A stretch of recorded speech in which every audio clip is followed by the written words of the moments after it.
sorry, then you return everything and say, okay, goodbye, give him a goodbye also. And unfortunately, Prithviraj Chauhan said goodbye to him 16 times or whatever number of times, when he should have really had the sense not to do it for more than 2 times. You should not forgive somebody more than perhaps 2 times. And he forgave him for. But that was our culture. And the people who came did not realize this. I mean, they did not observe this. And they attacked at night, they attacked in the cities, they had mayhem in the population centers, they destroyed the crops. And so it was a new thing. It was only after Shivaji emerged in the scene that the new models of warfare, new methods of warfare, including guerrilla warfare, was perfected by him. So consequently, the issue is that you cannot ever, you should not ever accept failure, and that also comes out in the Gita, because it says that the result is not really your determination. You will get the value of your karma someplace. There will be a karma account which God is supposed to keep, and in that karma account, somewhere or the other, you will be able to cash it. It may be you may not get it in one area, but get in another area. You might get a very good wife and a very bad job, or the vice versa, a very bad job and a very bad wife and a very good job. So, it's we have in Gita, the mindset is that life balances itself, and therefore that is another aspect that you. So this realizing this potential is the real question. Now, therefore, I would say your mindset should now work towards getting rid of anxiety. Anxiety comes about the fear when you start thinking about the future, and our future is unknown. And then you imagine the worst possible scenario. And that is what is anxiety leads to stress, and stress leads to disease.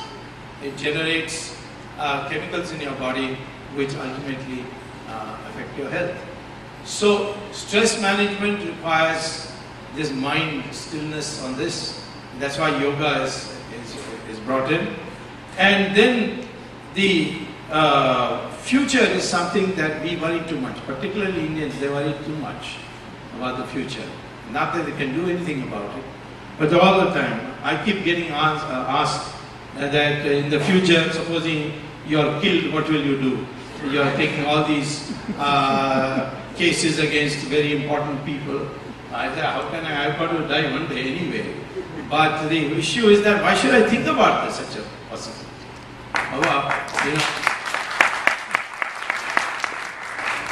Supposing I start early in the morning from my house for an appointment, a very important appointment, maybe something that my job or something, and on the way I get landed into a traffic jam.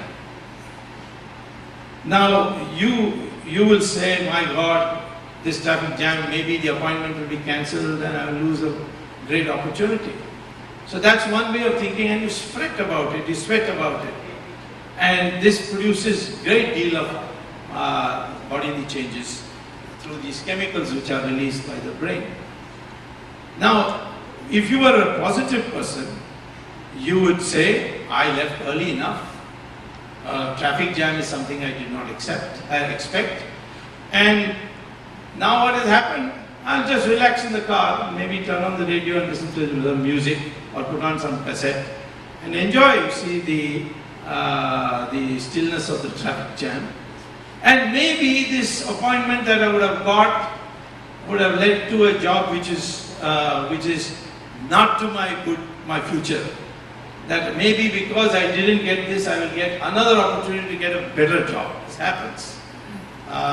It has happened to me many times that I've been denied something and then I ended up doing something better.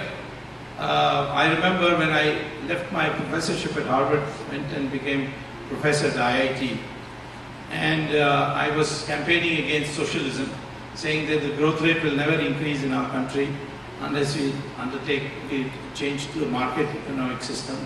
Mrs. Gandhi was in power.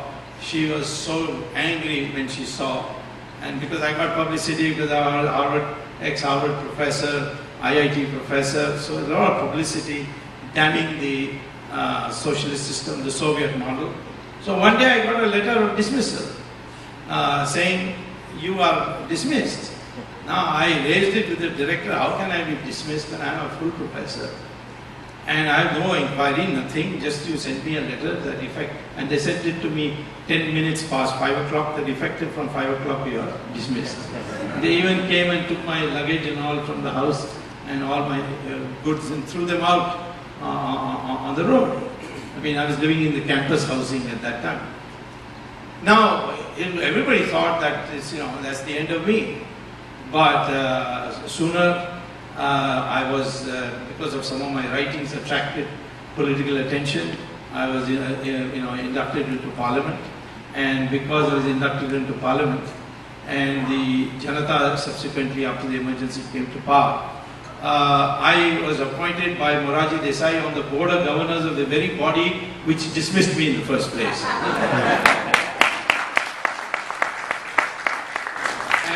Morarji, in order to show sympathy for me, he also dismissed all those members who dismissed me in the first place.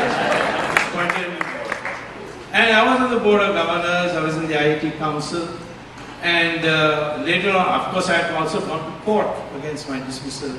22 years later, I was reinstated by court. And the court gave me all my back salary without doing any work. So I landed with 25 lakhs in my pocket, and so on. Now you tell me, was the dismissal a bad thing? It was not a bad thing for me. And it also enabled me to do politics and teach at Harvard at the same time. I mean, academic interests also.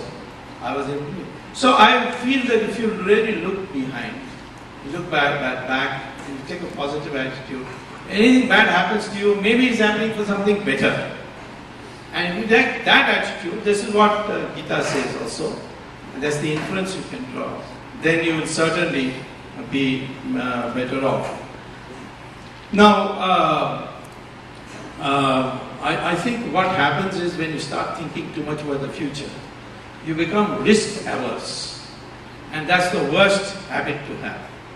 You must be capable of taking risk, because you have to calculate the risk, you can't be wild and so on. But without risk taking, you cannot achieve anything.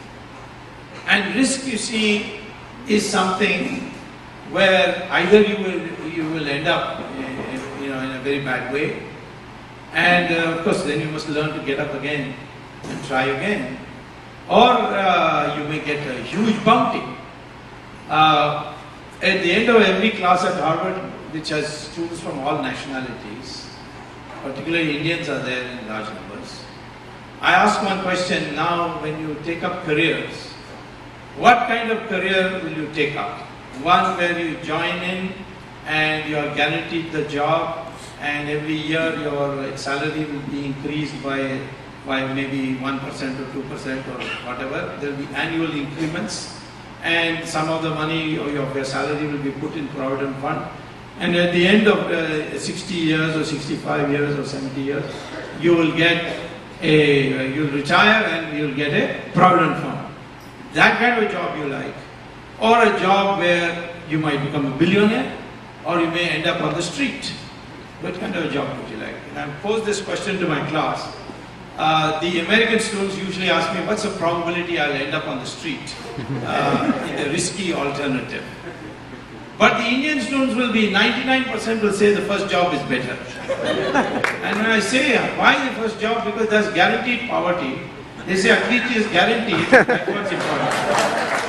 Even poverty is better if it is guaranteed.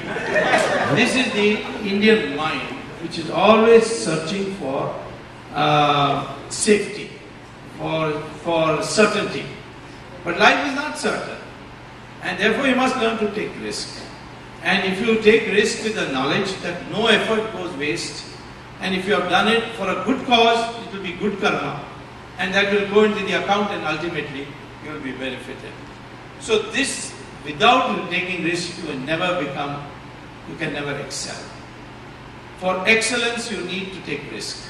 For mediocrity, you can avoid risk. If If you want to be a bureaucrat, that's a different matter. But if you want to be something, you want to achieve something, you should have the gumption to take that risk. And this is, if I may quote from Krishna in chapter 16, shloka 24.